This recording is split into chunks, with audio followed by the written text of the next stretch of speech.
beaucoup. Let's go get them again. Welcome back to another episode of Samplin Samples. Today we are sampling from the brand of Rabanne. Yeah, they dropped Paco. Now it's only known as Rabanne, and they dropped the 1 in 1 million. So now it is called just Million Gold. Now, I don't know future flankers, like we do have a flanker for this one, by the way, but this one, Million Gold, has a flanker which is called Million Gold Elixir. I have a little sample of it. It is coming next week. So if you're looking for that video, it's coming. I had this one for a while, and then I got the 2025 release, and I decided, let's go back to back with these. Now, I don't know if any new flankers are going to have 1 million in the name, or is this now the new million DNA? Like they're just going to go Million Gold, million something, million that, and drop the 1. So I don't know, or is this a flanker, kind of like Jean-Paul Gaultier and Le Male and Le Beau, right? It's kind of like a new sub-line. So I don't know if they're gonna ride that, or it's a sub flanker, or this is just a new name for 1 million. Now, what is this gonna be actually? Million Gold, I don't know, that doesn't really tell you much. Now this one already has a flanker, like I said, the Elixir in 2025, which just dropped, which I also have a sample of. So I'm actually working on that sample this weekend, and we'll see if we're gonna get that one next week. But today, let's focus right back on Million Gold. Now, if you are new here, first of all, I didn't put in my 1 million, all my gold bullions. They're all over here if you wanna see some fragrances, but I feel like this is a new sub-line, so I'm putting no bottles. We'll see. Now, if you're new here, welcome to the channel, to the Robezoid channel. I'm your host, Mark. Hit that subscribe button, smash that like button, much appreciated. If you're an old head, welcome back to the channel. Of course, all your support, your comments, the likes, and all that over the years are much appreciated. Merci beaucoup for all your support. Definitely subscribe if you're new here. If you want to see the new Elixir, yeah, it's going to be coming out. Now let's go under the hood. Let's take a look at some stats on this one. Release date was back in 2024, so it got a flanker like just a year later. Actually, I think this was released, if I recall, it was more in the summer time, like right before fall. I might be wrong. I don't think it's been a full year yet. I don't think this was released in early 2024. Nose behind this, we have a two-headed monster, Quentin Bisch.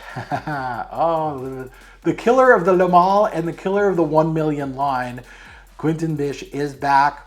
We have Christophe Arnaud, which is part of the original team that made 1 million. So hopefully Christophe can keep some of that 1 million DNA in here. I do see some of it in the note breakdown. Let's take a look at the note breakdown while we're at it. Now in the notes, up top we have an orange facet. Usually that's what 1 million comes out with.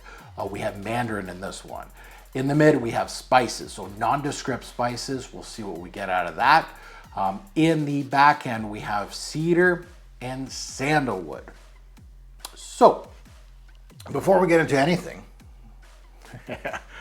wait a minute, Quentin Bisch. Where's my Tonka fog? Not there. Where's my Akigala wood? Well, we better hold off on that. We'll see. Even though they list cedar and sandalwood, we'll see. Now, the big notes to my nose when I sampled this one. This is a sandalwood-based fragrance, which is very surprising. Not that the 1 million DNA never utilized woods as a central theme. I believe the oud version has that, I would assume. And of course, Mandarin will be a portion of the introduction, of course, and the nondescript spices. I could have put cedar. It could go either way, basically. Cedar does have a pretty big portion of the back end, so I might replace the Mandarin with the cedar here. Cedar, sandalwood, and spices sounds about right to me. Now let's get to sniffing. Million Gold is my scent of the day today. Yep, she's at the soft woody aspect of the fragrance, but we are going to remind myself of the introduction while I run through the fragrance a little bit. So we're going to do a little dab action here. We're going to launch this thing. Kobe almost went under the door. So let's sniff this one out. And right off the bat, Million Gold. I'm not sure what I was expecting. I'm not sure, but I was not expecting something like this. I was expecting something a little more childish. And it's a good thing. This is extremely creamy, buttery, smooth sandalwood. Off the cuff. I was like, oh, it's your central piece. Nothing else touching it. That's what I'm getting right now. I get a little bit of pink pepper once it starts moving into, you know, more into the introduction, which I assume is the spice. Again, nondescript spice and they don't break down. So I got to start using, you know, the Rolodex here. So I get a little pink pepper and I get a little bit of cinnamon from the original 1 million. Like, I mean, just a small little dash. I think you get more pink pepper than actual cinnamon here. But, you know, that was kind of short-lived. This thing goes into like really little sections. Next section. Here comes the sweetness. I was like, ah, okay, here we go.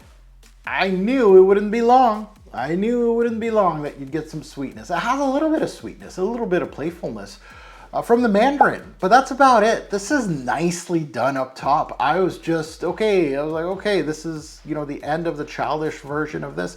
Now we're going into another section of this introduction, right? It's going in stages. So, is it there yet? Yeah, a little bit. It's getting there. I can sense it. I can sense the Bisch storm coming through. So, a few good minutes burn off on this release. And what happens, it seems that Le Beau Paradise Garden shows up. This fake, fresh fig coming in as well. Obviously not listed, way off the beaten path of what I was going to expect in here. I'm like, huh, this is strange, a little green, but that fake fig nuance in Paradise Garden, I was like, ooh, this has Bisch written all over it. You could tell, you could pinpoint that Bisch right there. It's written all over it. Is it a Le Beau flanker or is it a 1 million flanker? Come on, guys, like, what are we doing here? Bisch just recycles, and this whole section right here, which is short-lived, but it's still there. Man, it is a little annoying. I was like, oh, no, like you just ruined that sandalwood. But thankfully, this freshness dissipates quite quickly with the mandarin. It takes the mandarin with it. It goes, bah, see you later. So there goes your sweetness. There goes your Bisch freshness, we'll say, fruity freshness. I was not expecting, I was like, what? Wait a minute. Now let's go back to the real world of fragrances in this fragrance. And the sandalwood dominates, and it goes back to being a beautiful scent. Sandal dominates this thing. Spices are there, but they're muted a bit. The sweetness, not as prominent. Toning down, good, after that initial fruity hit. So it's much less sweet than the usual 1 million DNA, and a lot of its flankers. I'm not saying that not all of them are kitty kind of sweet fragrances. Not all of them are. Actually, a lot of the older flankers took away a lot of that sweetness.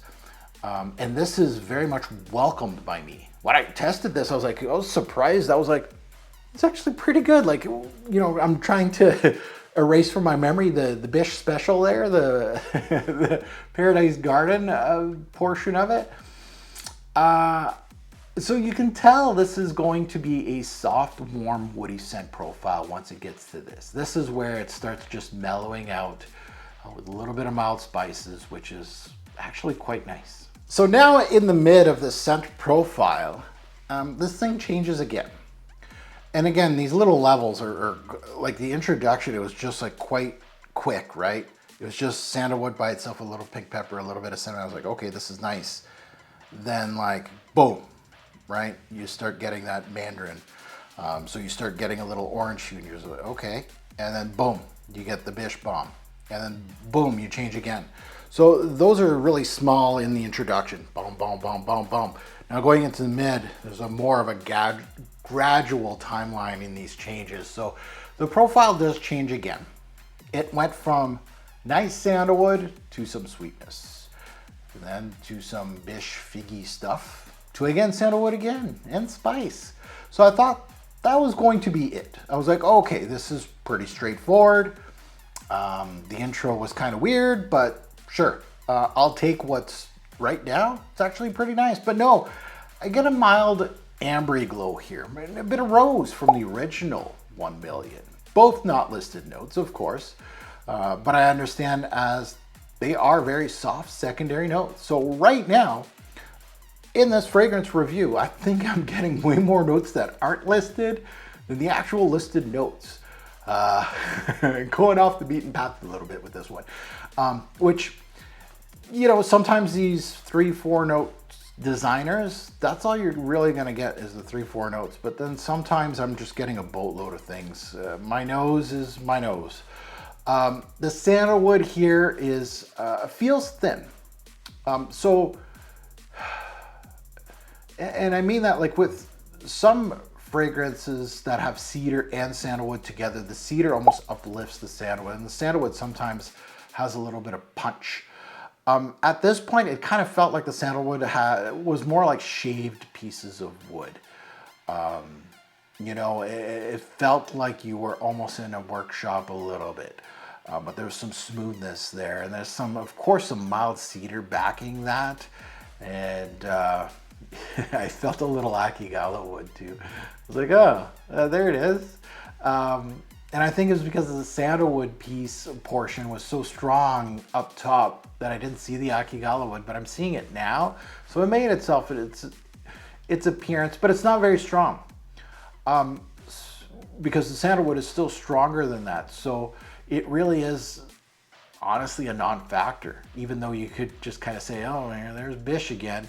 But now I really think Bisch is in my head. I really think like, yeah, it's a minor piece, but I'm smelling some Akigala wood. It's not listed, but I feel it in this dry down, and I had to put in the fragrance review.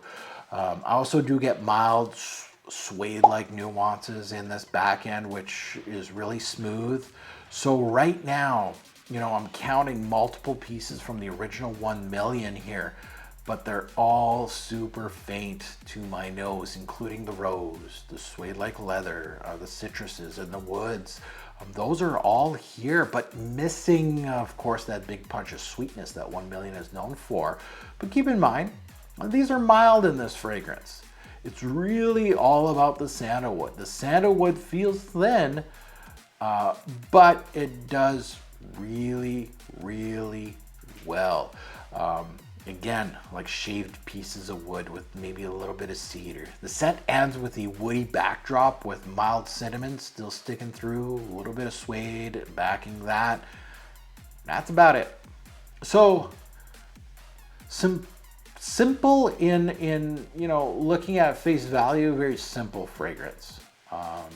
Right? It's mostly just a sandalwood based fragrance. There's a little bit of roller coasters here and there with the Bisch Fig Special and a little bit of that orange hue that gives you some sweetness. But other than that, at face value, there's not much work in here. Overall, there's some heavy Bisch inspiration here, but that sandalwood is there to save us. It's like Bisch came in, gave his stamp, Renault gave his 1 million DNA, it's somewhere in here deep down, and then they slapped a huge sandalwood note in it. That's probably the best way to describe Million Gold. It's not bad, and it has its moments. Now let's get into seasons, day, night, versatility, and performance. We'll start off with seasons. I think the tweener seasons are best for this one. It doesn't have, you know, it doesn't have that really loud piece that a lot of 1 millions have that it would be great into the winter. It's not thin enough for being a summer fragrance, so I think the tweener months is probably best for this one. Spring and fall, day or night, either way, in those months, it would be perfect. I think you can even pull this off maybe probably summer night, yeah, depending on your region, and winter months, depending on your region. Versatility, above average. Dress it up, dress it down, you can, depending on what you have in your collection. There's some smoothness in here that you can You know, it's not super playful, that you can dress it up a bit, especially more into the dry down. Performance. The performance was okay. Longevity was 6 to 8 hours with average projection. So, you know, it's not going to hit any milestones in regards to performance, but the longevity 6 to 8 is a little below my 7 to 9 that I'm looking for. The projections average, it's perfectly fine. But you're not going to blow some doors off with this release. So my final thoughts of Million Gold. I kind of came into this one expecting, I don't know, like you see Quentin Bisch as a perfumier, and it kind of, to me, it kind of, you come in and you're just like, oh my God. But, you know, I got to give it props here. It's actually quite solid as a release. Now, some of the Bisch stuff I could go without in here, honestly. I think the more I wore it, the more I enjoyed it. A good portion of it. The only issue I have with this is the Bisch Paradise Garden intro that was thrown in here randomly. It does not fit with the scent profile. I'm like, why is this here? And then it left, and I'm like, thank God it left, because it might have ruined the whole scent, honestly. It just doesn't belong. It really didn't. It just, again, shows me at least the lack of talent this man has. Like, how do you just put this in here and go, yeah, that sounds, yeah, that'll work. You know, like his only function here was to throw that in. It's kind of like putting spinners on your rims here on a brand new Ferrari in 2025. Like, get out of here. Don't do, it's tacky. Stop. Just stop. But the rest of the scent profile, I don't know. I might be showing my age here. Maybe some of the kids that are watching this don't even know what spinners are. Then Google it. You know, I'm getting into my early 2000s here. Now, not calling the rest of this fragrance a Ferrari, by the way, but it's not bad. It's not a standout, but a grown-up 1 million DNA with an amped-up solid sandalwood, I'll take it. It's smooth for the most part, and I was impressed with the woods. And honestly, the scent profile never felt too dense for a wood-based one either. Just good enough for a sandalwood-based fragrance in the designer realm that you could possibly find for under $100, right? I'm not looking at retail here. I'm looking at discounters. You got to search around to get it. But, you know, there's a lot of great ones after $100, sandalwood. Then you can get into the niche realm a little bit at around 150, you know, especially retail for big bottles of this. Now you're getting into, you know, maybe a diptyque kind of fragrance, Tam Dao, among others. You can maybe find something for around $2, like you're spending a little bit more and you're going to get more for your money, honestly. And I think this one's compared to Le Labo's sandalwood. I wouldn't go that far. Just that Bisch special kind of ruins it. That's not going to be in the Le Labo for sure. So complexity is not its strong point. Absolutely not. But there's, you know, that suede, that rose, that cinnamon, that are minor pieces, but give the scent an underlying complexity through the simplicity of it all. So I enjoyed that.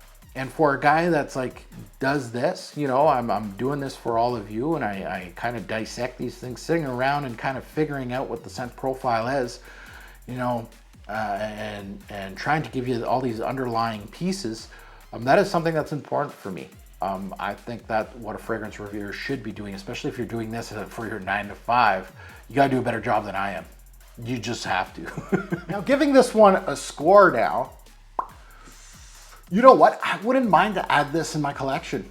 You know, it's kind of funny. Like I was ready to pan this thing, but you know, there's some, again, your fragrance reviewer got to give you your positives and your negatives. And if your positives kind of outweigh the negatives, I feel like this is pretty solid. So, especially, you know, the only real gripe I have about this is that Bisch fog at the start. The Akigala wood, I don't care. The sandalwood's stronger than it, so it doesn't bother me. It doesn't do like the big black pepper thing that it usually does in here, and I think that would kind of ruin this thing. So it's very, very soft, very, very tame.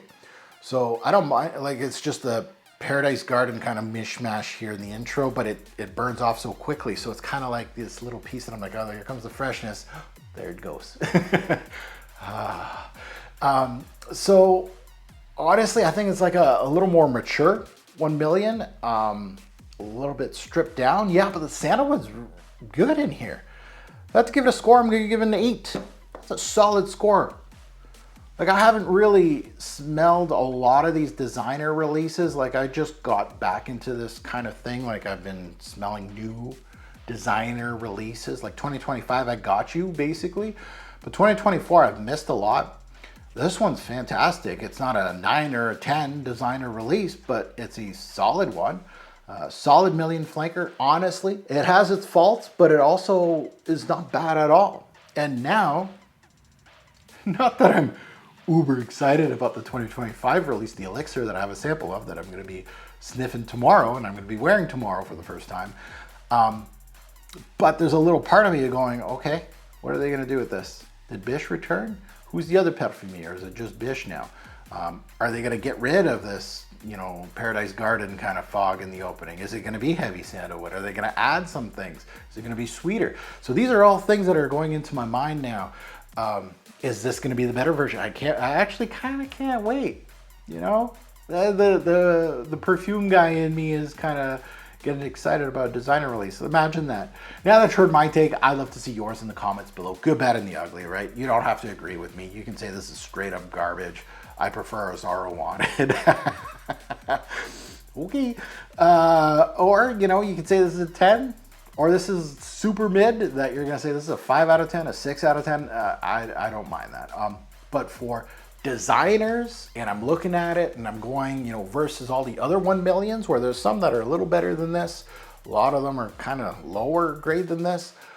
And this is a really solid score for a 1 million flanker. I'm telling you, an 8 is pretty good on my channel. So I'm looking forward to that elixir. Let's see what it gives me next week. And as always, a great report fragrance will make a lasting impression. Choose your scent wisely. Thanks for watching, YouTube. Have a good one.